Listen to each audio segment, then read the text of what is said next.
Good morning, नमस्कार, सुप्रभात। स्वागत है आप सभी लोगों का आपके अपने चैनल लर्निंग इंस्टीट्यूट सक्सेस पर। कैसे हैं आप सभी लोग? उम्मीद करते हैं कि आप सभी लोग बहुत ही अच्छे होंगे। और जैसा कि आप सभी लोग जानते हैं कि आपकी सीटेट की परीक्षाएं 28 दिसंबर से प्रारंभ हो चुकी हैं, तो उसी को ध्यान में रखते हुए हम आपके लिए आए हैं आगामी सीटेट 2022-23 परीक्षाओं के लिए महत्वपूर्ण प्रश्नों की श्रृंखला। तो जुड़ जाइए हमारे साथ, क्लास को शेयर कीजिए, लाइक कीजिए और प्रारंभ कीजिए अपनी स्टडी। आपके आने वाले सीटेट परीक्षा की दृष्टि से बहुत ही महत्वपूर्ण प्रश्नों की श्रृंखला रहेगी और आगामी सीटेट परीक्षाओं के चलते हम यह सी क्लास आपके लिए लाते रहेंगे। तो इसलिए जुड़ जाइए जल्दी से और तैयारी कीजिए महत्वपूर्ण प्रश्नों की। इसी प्रकार के प्रश्न आपकी सीटेट परीक्षाओं में पूछे जा रहे हैं और आगामी परीक्षा में भी आपसे ऐसे ही प्रश्न पूछे जाएंगे। इसलिए अपनी तैयारी के लिए जल्द ही जुड़ जाइए हमारे साथ और प्रारंभ कीजिए अपनी स्टडी। चलिए प्रारंभ करते हैं अपनी क्लास का और लेते हैं सबसे पहले बहुत ही महत्वपूर्ण टॉपिक, जहां से आपकी परीक्षा में सीधे सीधे प्रश्न आ रहे हैं। तो चलिए चर्चा करते हैं। सबसे पहले तो पहला पॉइंट हमने दिया है, मधुमक्खी पालन को एपीकल्चर कहा जाता है। क्या कहा जाता है? मधुमक्खी पालन को एपीकल्चर कहा जाता है। नेक्स्ट पॉइंट है, रेशम कीट के पालन को सेरीकल्चर कहा जाता है। नेक्स्ट पॉइंट है, रेशम साड़ी, रेशमी साड़ी पोचमपल्ली एवं कलमकारी आंध्र प्रदेश में प्रचलित है। यहाँ से अभी आपकी परीक्षा में प्रश्न आया हुआ है कि पोचमपल्ली किस लिए प्रसिद्ध है, तो वो रेशमी साड़ी के लिए प्रसिद्ध है। नेक्स्ट, मकड़ी आर्थ्रोपोडा संघ का जीव है। यहाँ से भी एक प्रश्न बना है, प्रश्न आया है कि कौन सा सामाजिक कीट नहीं है, तो मकड़ी सामाजिक कीट नहीं है। ऐसा प्रश्न आपकी परीक्षा में अभी हाल ही में बना है। नेक्स्ट है, रेशम के कीड़े को शहतूत के पेड़ पर पाला जाता है। कहाँ पाला जाता है? शहतूत के पेड़ पर पाला जाता है। नेक्स्ट प्रश्न है, नेक्स्ट पॉइंट है आपका, भारत में सर्वाधिक रेशम कीट का पालन जम्मू कश्मीर, लद्दाख, आंध्र प्रदेश, असम राज्य में किया जाता है। बहुत इंपॉर्टेंट है आपकी परीक्षा की दृष्टि से, स्क्रीनशॉट लीजिए, नोट डाउन करते चलिए। एक बार फिर से रिवीजन कीजिए। देखिए, मधुमक्खी पालन को क्या कहा जाता है? एपीकल्चर कहा जाता है। मधुमक्खी पालन को एपीकल्चर कहा जाता है। नेक्स्ट पॉइंट हमारा, रेशम कीट पालन को सेरीकल्चर कहा जाता है। रेशम कीट पालन को सेरीकल्चर कहा जाता है। रेशमी साड़ी कहाँ प्रसिद्ध है? पोचमपल्ली और कलमकारी आंध्र प्रदेश में प्रसिद्ध है। आंध्र प्रदेश में प्रसिद्ध है। यह इंपॉर्टेंट प्रश्न है, यह आपकी परीक्षा में बार बार आ रहा है, इसलिए ध्यान रखिएगा। नेक्स्ट, मकड़ी कौन सी संघ आर्थ्रोपोडा संघ का जीव है? मकड़ी कौन सी संघ का जीव है? मकड़ी आर्थ्रोपोडा संघ का जीव है। नेक्स्ट, रेशम के कीड़े को किस पेड़ पर पाला जाता है? तो ये शहतूत के पेड़ पर पाला जाता है। नेक्स्ट है, भारत में सर्वाधिक रेशम का कीट का पालन कहाँ किया जाता है? तो जम्मू कश्मीर, लद्दाख, आंध्र प्रदेश और असम राज्य में किया जाता है। तो यह आपकी परीक्षा के लिए बहुत महत्वपूर्ण है। और ये ध्यान देखिएगा, पोचमपल्ली कहाँ है? तो ये आंध्र प्रदेश के नलगोंडा जिले में जो है स्थित है। और इसको क्या कहा जाता है? पोचमपल्ली को भारत की सिल्क सिटी के नाम से भी जाना जाता है। भारत की सिल्क सिटी के नाम से भी जाना जाता है। ध्यान रखिएगा, पोचमपल्ली को भारत की सिल्क सिटी के नाम से भी जाना जाता है। और ये आंध्र प्रदेश के नलगोंडा जिले में है, जहाँ की रेशमी साड़ी और कलमकारी प्रचलित है। चलिए चलते हैं नेक्स्ट पॉइंट हमारा, सलाद पेड़ों पर उल्टे लटक कर मस्ती से सोता है। नेक्स्ट है, अधिकांश सलाद अमेरिका महाद्वीप में पाया जाता है। नेक्स्ट पॉइंट है हमारा, सलाद की औसत आयु लगभग 40 वर्ष होती है। और नेक्स्ट है हमारा, सलाद अपने पूरे जीवन काल में लगभग 7-8 पेड़ों पर ही निवास करता है। सलाद इंपॉर्टेंट है आपके लिए, यह आपकी परीक्षा में पूछा गया है प्रश्न। सलाद से भी हाल ही में जो परीक्षा हुई है उनमें सलाद से प्रश्न पूछा गया है।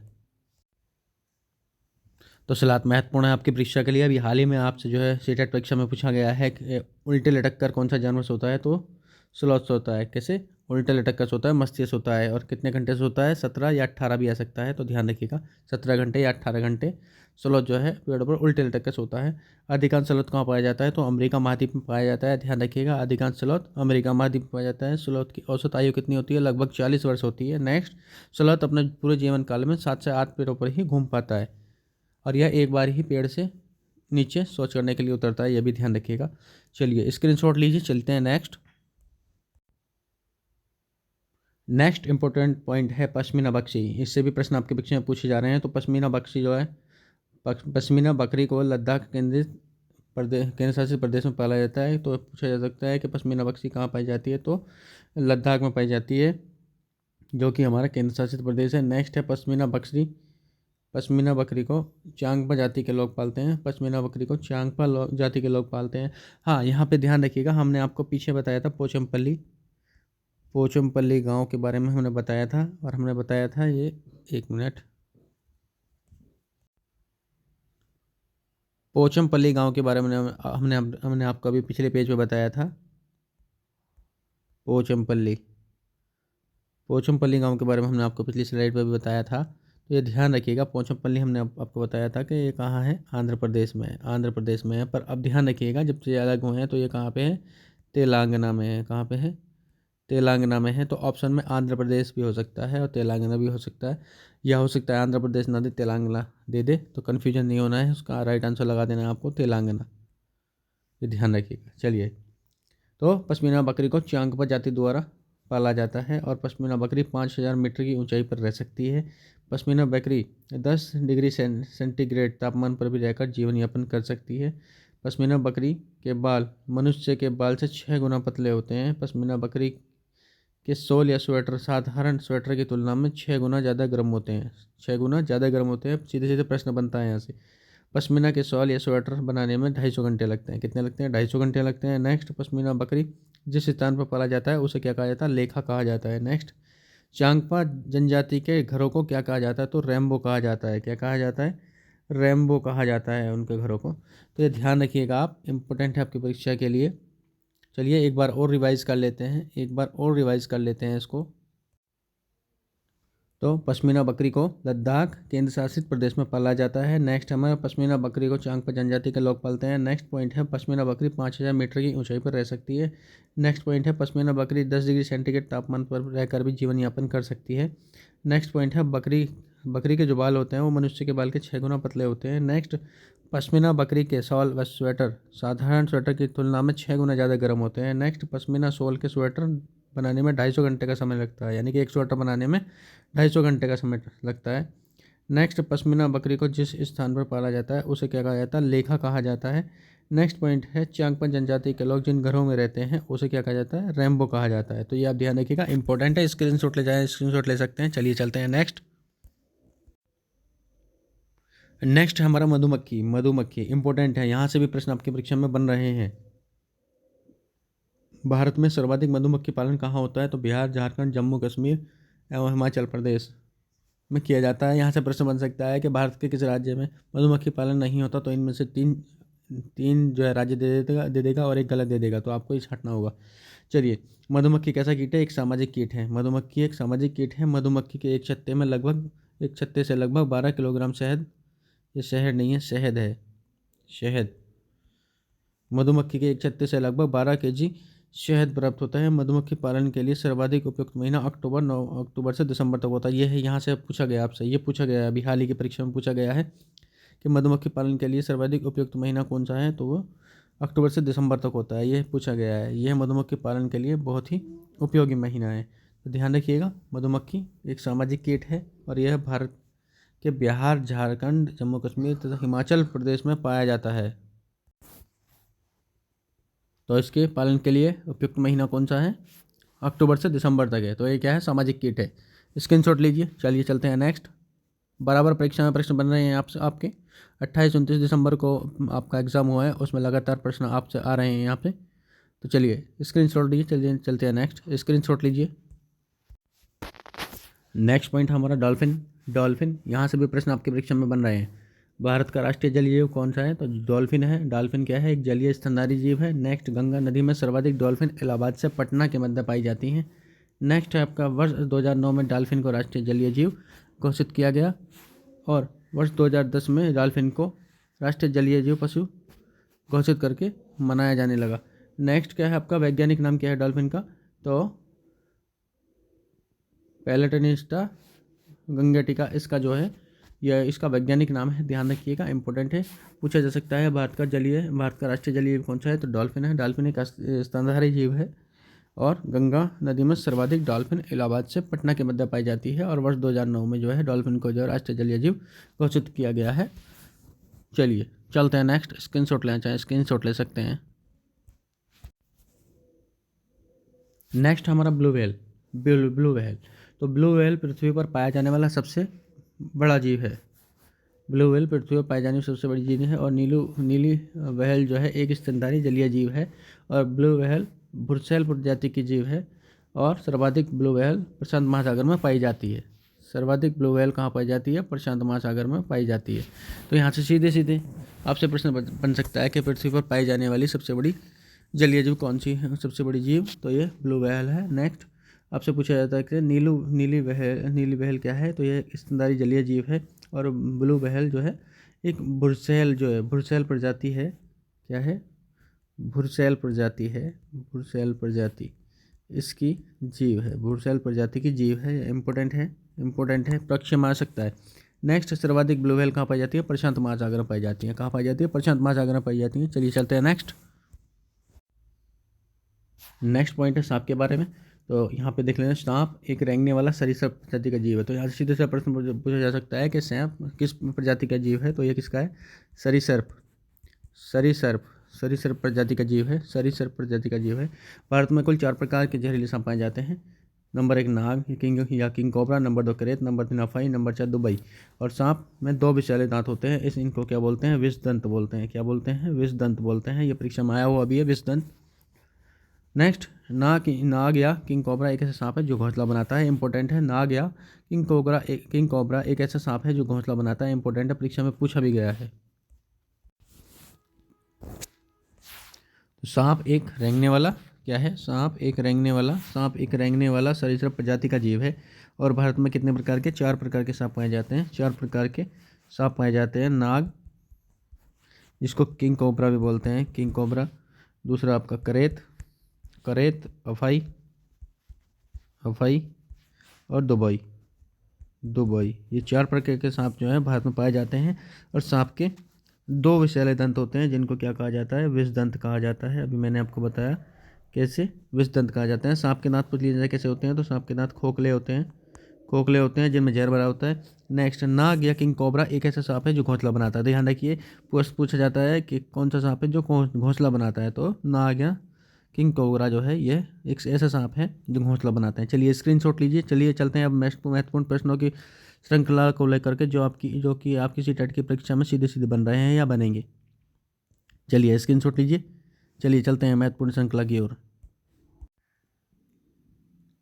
तो लेते हैं महत्वपूर्ण प्रश्नों की श्रृंखला।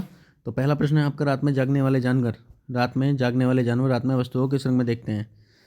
रात में जागने वाले जानवर रात में वस्तुओं के सुरंग में देखते हैं। ऑप्शन ए केवल काले और सफ़ेद रंगों में, ऑप्शन बी सफ़ेद रंग सभी रंगों में, ऑप्शन डी केवल लाल रंगों में। बताइए आपका ऑप्शन क्या होगा? केवल काले व सफ़ेद रंगों में, केवल काले और सफ़ेद रंगों में, सभी रंगों में, केवल लाल रंग में। जल्दी बताइए, बहुत जल्दी चलते हैं। और बहुत ही इंपॉर्टेंट प्रश्नों की श्रृंखला है जो कि आपकी परीक्षा में सीधे आने वाले हैं। आगामी परीक्षाओं के लिए बहुत महत्वपूर्ण है। जल्दी से बताइए आपका आंसर क्या होगा? जल्दी से बताइए।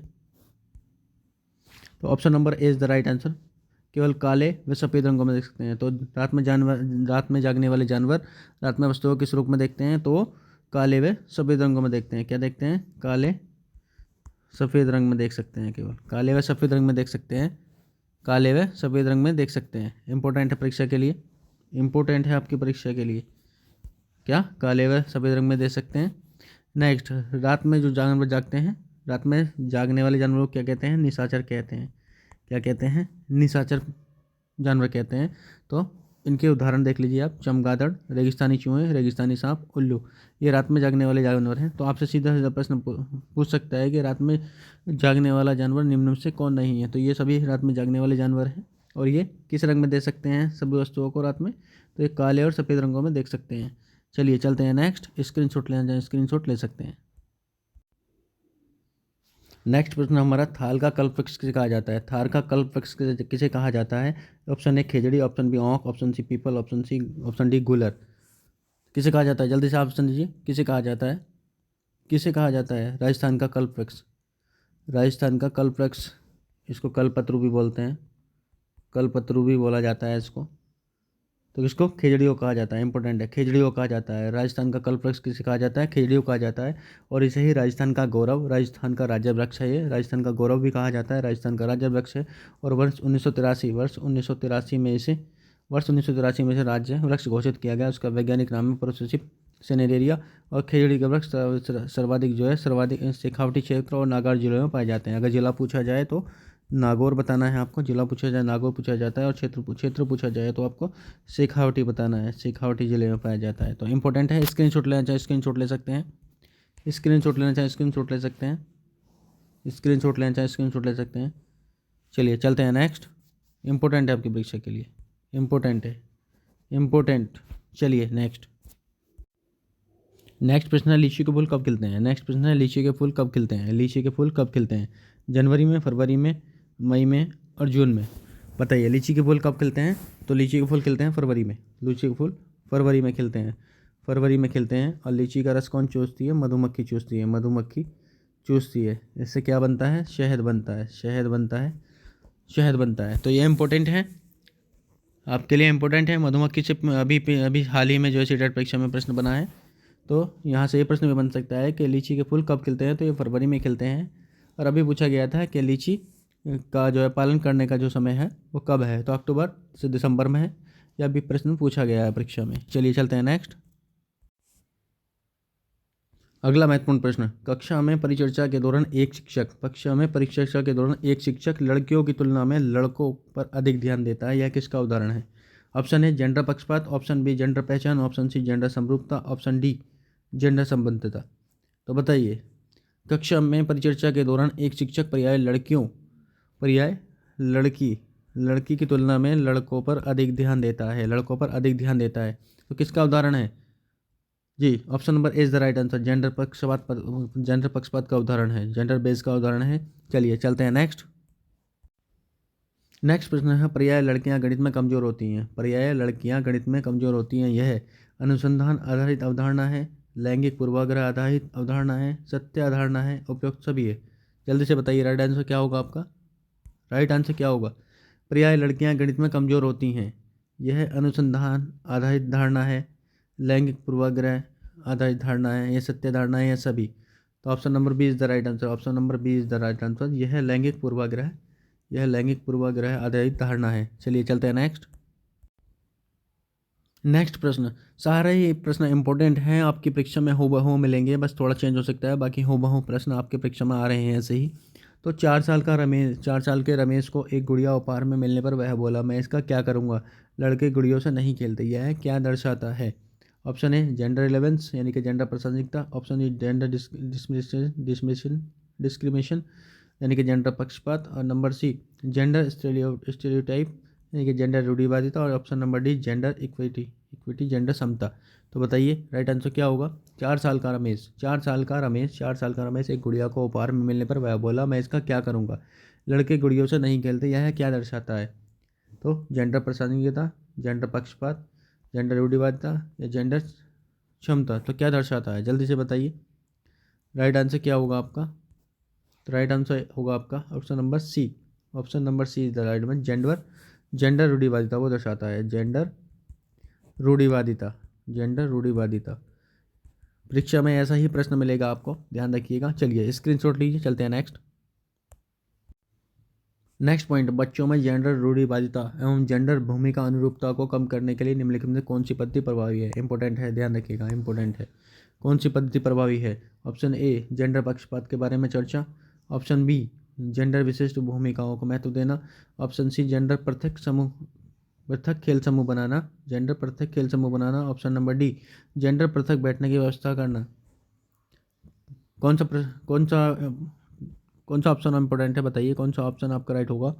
बच्चों में जेंडर रूढ़िवादिता एवं जेंडर भूमिका अनुरूपता कम करने के लिए निम्नलिखित में कौन सी पद्धति प्रभावशाली है? इंपॉर्टेंट है। ऑप्शन नंबर ए जेंडर पक्षपात के बारे में चर्चा। क्या? जेंडर पक्षपात के बारे में चर्चा, ये बहुत ही महत्वपूर्ण है, इसके बारे में आप चर्चा करेंगे तो जेंडर रूढ़िवादिता या जेंडर भूमिका अनुरूपता को कम किया जा सकता है। चलिए चलते हैं नेक्स्ट प्रश्न है, बच्चों के संज्ञानात्मक विकास के संदर्भ में निम्नलिखित में से कौन सी पियाजे की संरचना है? Option A schema, option B अवलोकन अधिगम, ऑप्शन नंबर डी अनुबंधन, ऑप्शन डी प्रबलन। बच्चों के संज्ञानात्मक विकास के संदर्भ में निम्नलिखित में से कौन सी पियाजे की संरचना है? पियाजे बहुत इंपॉर्टेंट है। इन्होंने संज्ञानात्मक विकास की कितनी दी? 4 अवस्थाएं दी हैं। कितनी दी हैं? 4 अवस्था बताई है इन्होंने, 4 अवस्था बताई है। तो बताइए क्या ऑप्शन आपका सही होगा? Is the right answer schema. तो बच्चों के संज्ञानात्मक विकास के संदर्भ में निम्नलिखित में से जो है स्कीमा संरचना जो है महत्वपूर्ण है। चलिए चलते हैं नेक्स्ट, ये इंपॉर्टेंट है, अभी परीक्षा में आया हुआ भी है स्कीमा, अभी हाल ही में पूछा गया प्रश्न है। नेक्स्ट प्रश्न हमारा, एक समावेशी कक्षा में एक शिक्षक को विशिष्ट शैक्षिक योजनाओं को एक समावेशी कक्षा में एक शिक्षक को विशिष्ट शैक्षिक योजनाओं को ऑप्शन ए तैयार नहीं करना चाहिए, ऑप्शन बी कभी कभी तैयार करना चाहिए, ऑप्शन सी सक्रिय रूप से तैयार करना चाहिए, ऑप्शन नंबर डी तैयार करने के लिए हतोत्साहित करना चाहिए। तो आपका राइट आंसर क्या होगा, जल्दी बताइए, राइट आंसर क्या होगा आपका, राइट ऑप्शन क्या होगा आपका, बताइए। एक समावेशी कक्षा में एक शिक्षक को विशिष्ट शैक्षिक योजनाओं को क्या करना चाहिए, सक्रिय रूप से तैयार करना चाहिए। क्या करना चाहिए, सक्रिय रूप से तैयार करना चाहिए, सक्रिय रूप से तैयार करना चाहिए। तो option number C is the right answer, सक्रिय रूप से तैयार करना चाहिए, सक्रिय रूप से तैयार करना चाहिए। चलिए चलते हैं नेक्स्ट प्रश्न हमारा, लैंगिक भेदभाव एक समस्या है। लैंगिक भेदभाव एक समस्या है, जैविक समस्या है, सामाजिक समस्या है, आर्थिक समस्या है या सांस्कृतिक समस्या है। तो कैसी समस्या है कैसी समस्या है लैंगिक भेदभाव, तो लैंगिक भेदभाव क्या है, एक सामाजिक समस्या है। क्या है, एक सामाजिक समस्या। तो option number B is the right answer, option number 2 is the right answer, सामाजिक समस्या है ये। चलिए चलते हैं नेक्स्ट प्रश्न हमारा, बच्चे के लिए निःशुल्क एवं अनिवार्य शिक्षा का अधिकार अधिनियम कितने वर्ष के बच्चे के लिए लागू किया गया है। ऑप्शन ए 6 से 14 वर्ष, ऑप्शन बी 7 से 13, ऑप्शन सी 5 से 11, ऑप्शन डी आपका ऑप्शन 4 नंबर है आपका 6 से 12। तो जल्दी जवाब दीजिए, राइट आंसर क्या होगा आपका। बच्चों के लिए निःशुल्क एवं अनिवार्य शिक्षा का अधिकार अधिनियम कितने वर्ष के बच्चे के लिए लागू है। तो ऑप्शन ए 6 से 14 वर्ष, ऑप्शन बी 7 से 13 वर्ष, ऑप्शन नंबर सी 5 से 11 वर्ष और ऑप्शन नंबर डी है आपका 6 से 12 वर्ष। ऑप्शन नंबर 1 6 से 14, ऑप्शन नंबर बी 7 से 13, ऑप्शन नंबर 3 5 से 11, ऑप्शन नंबर 4 6 से 12। तो 6 से 14 वर्ष के बालकों के लिए, क्या 6 से 14 वर्ष के बालकों के लिए इम्पोर्टेंट है। चलिए option number A is the right answer, option number A is the right answer. चलिए चलते हैं नेक्स्ट प्रश्न हमारा, बालक का विकास होता है सिर से पैर की ओर, पैर से सिर की ओर, दोनों की ओर और इनमें से कोई नहीं। जल्दी से आंसर दीजिए। तो option number A is the right answer, क्या होता है, सिर से पैर की ओर, सिर से पैर की ओर, पैर की ओर। और अगर पूछा जाए विकास शुरू होता है, तो विकास कब से शुरू होता है, विकास प्रसवपूर्व अवस्था से शुरू होता है, विकास प्रसवपूर्व अवस्था से शुरू हो जाता है। चलिए चलते हैं नेक्स्ट प्रश्न हमारा, जीन पियाजे के अनुसार संज्ञानात्मक विकास की कितनी अवस्थाएं बताई गई हैं। Option 1 4, option 2 3, option 3 2, option 4 5। तो जीन पियाजे के अनुसार कितनी अवस्था दी गई हैं, 4 अवस्था दी गई हैं। कितनी अवस्था, option number is the right answer. Jean पियाजे के अनुसार संज्ञानात्मक विकास की 4 अवस्थाएं दी गई हैं। चलिए चलते हैं नेक्स्ट प्रश्न हमारा, बालक का विकास परिणाम है। ऑप्शन ए वंशानुकरण का, ऑप्शन नंबर बी वातावरण का, ऑप्शन नंबर 3 वंशानुकरण में वातावरण की अंतक्रिया का, ऑप्शन नंबर डी आर्थिक कारकों का। तो जल्दी से बताइए, विकास परिणाम है किसका है। तो विकास वंशानुकरण और वातावरण का परिणाम है। तो option number 3 is the right answer, विकास वंशानुकरण और वातावरण की अंतक्रिया का परिणाम है। चलिए इंपॉर्टेंट है, चलिए चलते हैं नेक्स्ट।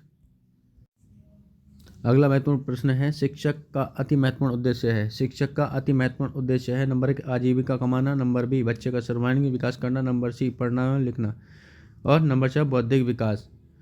क्या आंसर होगा, बच्चे का सर्वांगीण विकास। क्या होगा, बच्चे का सर्वांगीण विकास करना शिक्षक का अति महत्वपूर्ण उद्देश्य है। क्या है, शिक्षक का अति महत्वपूर्ण उद्देश्य क्या है, बच्चे का सर्वांगीण विकास करना, इंपॉर्टेंट है। चलिए चलते हैं नेक्स्ट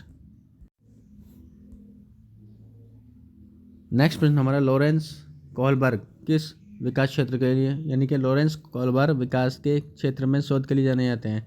यानी कि लॉरेंस कोहलबर्ग विकास के किस क्षेत्र के लिए जाने जाते हैं, संज्ञानात्मक के लिए, शारीरिक के लिए, गामक के लिए या नैतिक विकास के लिए। तो बताइए, संज्ञानात्मक विकास के लिए पियाजे जाने जाते हैं, संज्ञानात्मक विकास के लिए पियाजे जाने जाते हैं, जिन्होंने विकास की 4 अवस्था दी हैं। क्या दी हैं, 4 अवस्था दी हैं। तो यहाँ पे आपका राइट आंसर क्या होगा, नैतिक विकास के लिए कोहलबर्ग नैतिक विकास के लिए जाने जाते हैं, इंपॉर्टेंट है आपके लिए। चलिए चलते हैं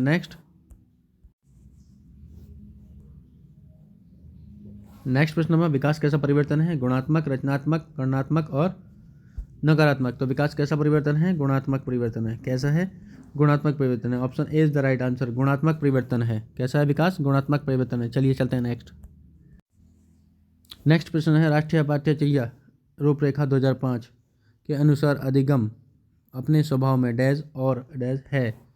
NCF 2005 पूछा गया। यहाँ से देखिए इंपॉर्टेंट है, आपकी परीक्षा में 2 से 3 क्वेश्चन पूछे ही जा रहे हैं। नेक्स्ट, निष्क्रिय और सरल है। नंबर 2 निष्क्रिय और सामाजिक है। नंबर 3 सक्रिय और सामाजिक है। नंबर 4 सक्रिय व सरल है। बताइए कि राइट आंसर क्या होगा आपका? तो यहाँ पर राइट आंसर आपका होगा सक्रिय और सामाजिक। सक्रिय व सामाजिक, सक्रिय और सामाजिक, सामाजिक इंपॉर्टेंट है। चलिए चलते हैं नेक्स्ट। नेक्स्ट प्रश्न हमारा, विकासात्मक बाल मनोविज्ञान का जनक किसे कहा जाता है? विकासात्मक बाल मनोविज्ञान का जनक किसे कहा जाता है? ऑप्शन ए फ्राइड को, ऑप्शन नंबर बी ब्रूनर को, ऑप्शन नंबर सी पियाजे को, ऑप्शन नंबर डी कैली को। तो जल्दी से बताइए आपका राइट आंसर क्या होगा? आपका राइट आंसर क्या होगा? ऑप्शन नंबर सी जीन पियाजे। जीन पियाजे को इन्होंने 4 अवस्थाएं बताई थी। और इनके विकासात्मक को संज्ञानात्मक विकास भी कहा जाता है। संज्ञानात्मक विकास, चलिए इंपॉर्टेंट है। चलिए चलते हैं नेक्स्ट प्रश्न बनता है आपका, मानव विकास किन दोनों के योगदान का परिणाम है? देखिए सारे ही प्रश्न इंपॉर्टेंट है, आपकी परीक्षा में पूछे भी जा रहे हैं और आगामी परीक्षा में पूछे भी जाएंगे, इसलिए क्लास को छोड़कर कहीं मत जाइए, बार बार रिवीजन कीजिए, आपको परीक्षा में प्रश्न देखने के लिए मिलेंगे। मानव विकास किन दोनों के योगदान का परिणाम है? ऑप्शन ए अभिभावक अध्यापक का, ऑप्शन बी सामाजिक एवं सांस्कृतिक कार्यों का, ऑप्शन नंबर सी वंशानुक्रम एवं वातावरण का, ऑप्शन नंबर सी इनमें से कोई नहीं। ऑप्शन नंबर सी इनमें से कोई नहीं। राइट आंसर क्या होगा आपका? विकास, मानव विकास किन दोनों के योगदान का परिणाम है? तो option number 3 is the right answer, वंशानुक्रम और वातावरण का। वंशानुक्रम और वातावरण का परिणाम है विकास। तो वंशानुक्रम और वातावरण का परिणाम क्या है? विकास। चलिए चलते हैं नेक्स्ट।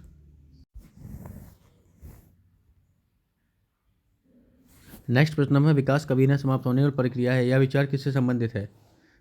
अंतर संबंध का सिद्धांत, निरंतरता का सिद्धांत और एकीकरण का सिद्धांत और अंतःक्रिया का सिद्धांत। जल्दी से बताइए आपका राइट आंसर क्या होगा? विकास संबंधित है। विकास कभी न समाप्त होने वाली प्रक्रिया है, यह विचार संबंधित है।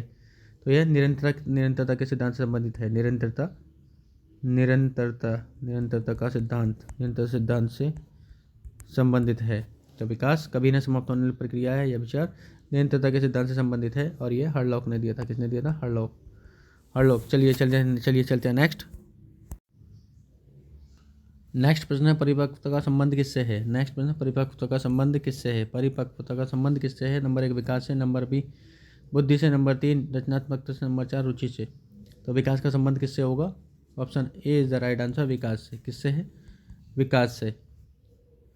तो परिपक्वता का संबंध किससे है? विकास से है। चलिए चलते हैं नेक्स्ट प्रश्न हमारा, पियाजे के अनुसार विकास की पहली अवस्था के दौरान बच्चा सबसे बेहतर सीखता है। ऑप्शन ए निष्क्रिय शब्दों को समझने के द्वारा, ऑप्शन बी अमूर्त तरीके के चिंतन द्वारा, ऑप्शन नंबर 3 भाषा के नए अर्जित ज्ञान के द्वारा, अनुप्रयोग द्वारा, ऑप्शन नंबर 4 इंद्रियों के प्रयोग द्वारा। तो बताइए आपका राइट आंसर क्या होगा? पियाजे के अनुसार विकास की पहली अवस्था में बच्चा बेहतर सीखता है।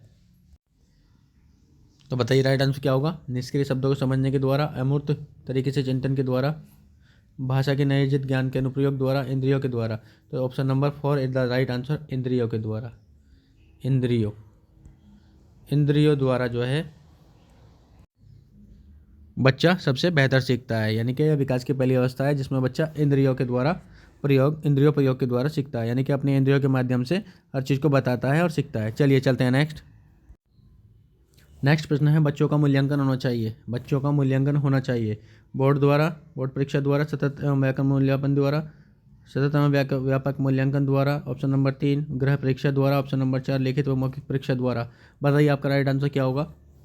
तो बच्चों का जो मूल्यांकन है वह होना चाहिए सतत व व्यापक मूल्यांकन के द्वारा बच्चों का जो है मूल्यांकन होना चाहिए। तो option number B is the right answer. Option number 2 is the right answer.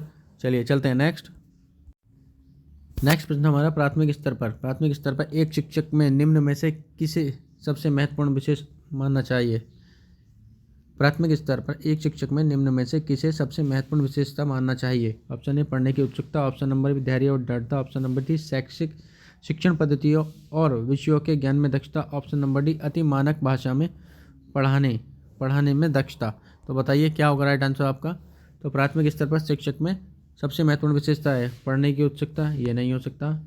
धैर्य और दृढ़ता, option number B is the right answer, ये आपका होगा धैर्य व दृढ़ता। तो ये क्या है? सबसे महत्वपूर्ण विशेषता है शिक्षक की। चलिए चलते हैं नेक्स्ट आगे। नेक्स्ट प्रश्न हमारा एनसीएफ 2005 के अनुसार एक शिक्षक की भूमिका होनी चाहिए। एनसीएफ 2005 के अनुसार एक शिक्षक की भूमिका होनी चाहिए। नंबर 1 अनुमोदक के रूप में, नंबर 2 सुविधादाता के रूप में, नंबर 3 आधिकारिक के रूप में, नंबर 4 तानाशाह के रूप में। तो आपका राइट आंसर होगा सुविधादाता या उत्प्रेरक ऑप्शन आ जाए तो क्या होगा? Option number B is the right answer. Option number B is the right answer, सुविधादाता के रूप में। चलिए चलते हैं नेक्स्ट इंपॉर्टेंट पॉइंट है राष्ट्रीय पाठ्यचर्या। राष्ट्रीय पाठ्यचर्या की रूपरेखा 2005 का उद्धरण निम्न से किससे हुआ है? नंबर 1 सभ्यता और प्रगति से, नंबर 2 गीतांजलि से और नंबर 3 गोदान से, नंबर 4 विज्ञान एवं तकनीक से। तो सभ्यता और प्रगति, option number A is the right answer. आपका option number A is the right answer है सभ्यता व प्रगति, जो किसका निबंध है? किसका निबंध संग्रह है? तो यह है रविंद्रनाथ टैगोर का जो है निबंध संग्रह है, तो इससे हुआ है। इंपॉर्टेंट है, ध्यान रखिएगा, परीक्षा में पूछा जा रहा है और पूछा जाएगा। चलिए चलते हैं नेक्स्ट। अगला प्रश्न है एनसीएफ 2005 के अनुसार सीखना एक ज्ञान के निर्माण की प्रक्रिया है, ज्ञान अवरुद्ध करने की प्रक्रिया है, सीखना व्यक्ति विकास को प्रभावित करता है और उपरोक्त में से कोई नहीं। तो ज्ञान के निर्माण की प्रक्रिया है, ज्ञान अवरुद्ध करने की प्रक्रिया, ये तो हो ही नहीं सकता। नंबर 2 सीखना व्यक्ति के विकास को प्रभावित नहीं, सीखना व्यक्ति के विकास को प्रभावित नहीं करता, उपरोक्त में से कोई नहीं। तो आपका option A is the right answer. Option A is the right answer. ज्ञान क्या है? ज्ञान के निर्माण की प्रक्रिया है। क्या है? सीखना क्या है? ज्ञान निर्माण की प्रक्रिया है। क्या है? ज्ञान निर्माण प्रक्रिया है। तो इंपॉर्टेंट है। चलिए चलते हैं नेक्स्ट। ये देखिए अगला ही प्रश्न पूछा गया कि राष्ट्रीय पाठ्यचर्या की रूपरेखा 2005 के अनुसार कक्षा में शिक्षक की भूमिका होनी चाहिए। एक आदेशक के रूप में, एक उत्प्रेरक के रूप में, एक नेता के रूप में और एक उपरोक्त में से कोई नहीं। तो अभी पीछे हमने बताया था कि एक शिक्षक की भूमिका कक्षा में कैसी होनी चाहिए? सुविधादाता के रूप में। पिछले ही प्रश्न में हमने आपको बताया था सुविधादाता के रूप में।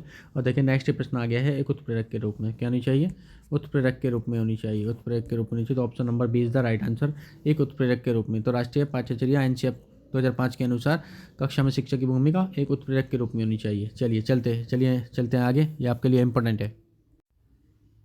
ये लीजिए अगला प्रश्न, ये भी इंपॉर्टेंट है आपके परीक्षा लिए। सारे ही प्रश्न इंपॉर्टेंट हैं, आपके परीक्षा में आने ही वाले हैं और आ भी रहे हैं।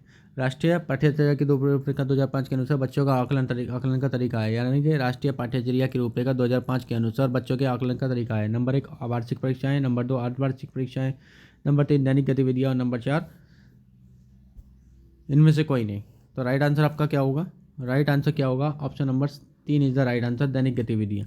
तो दैनिक गतिविधियों के माध्यम से बच्चे को जो है उनका आकलन करना चाहिए। तो राष्ट्रीय पाठ्यचर्या 2005 के अनुसार बच्चों के आकलन करने का तरीका है दैनिक गतिविधियाँ। इंपॉर्टेंट है, इंपॉर्टेंट। चलिए चलते हैं नेक्स्ट प्रश्न हमारा शिक्षक का अति महत्वपूर्ण उद्देश्य है। नंबर 1 आजीविका कमाना, नंबर 2 बच्चे का सर्वांगीण विकास, नंबर 3 पढ़ना एवं लिखना, नंबर 4 बौद्धिक विकास। तो जल्दी से बताइए राइट आंसर क्या होगा? जबकि यहाँ पे प्रश्न एक आपके ये भी बनता है कि शिक्षक के लिए प्रत्येक बच्चा कैसा होता है? तो सभी को पता है कि विशिष्ट होता है। कैसा होता है? शिक्षक के लिए प्रत्येक बच्चा विशिष्ट होता है। ये ध्यान रखिएगा, प्रत्येक बच्चा विशिष्ट होता है। ये भी प्रश्न आपसे प्रश्न बनता है। तो यहाँ पे राइट आंसर दीजिए आप। राइट आंसर क्या होगा आपका?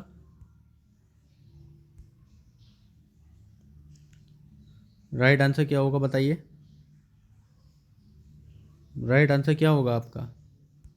तो आपका राइट आंसर होगा ऑप्शन नंबर बी, बच्चे का सर्वांगीण विकास। क्या होगा? बच्चे का सर्वांगीण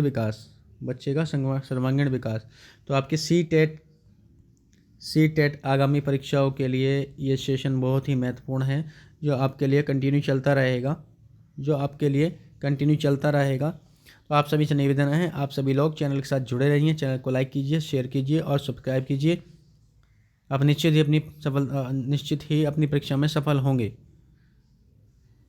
तो उम्मीद है कि आप अपनी स्टडी बहुत बेहतर ढंग से कर रहे होंगे।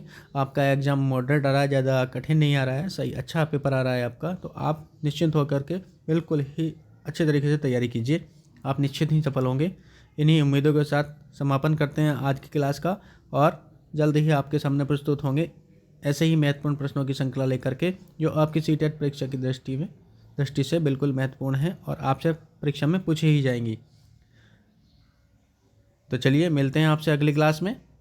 जय हिंद, वंदे मातरम, धन्यवाद।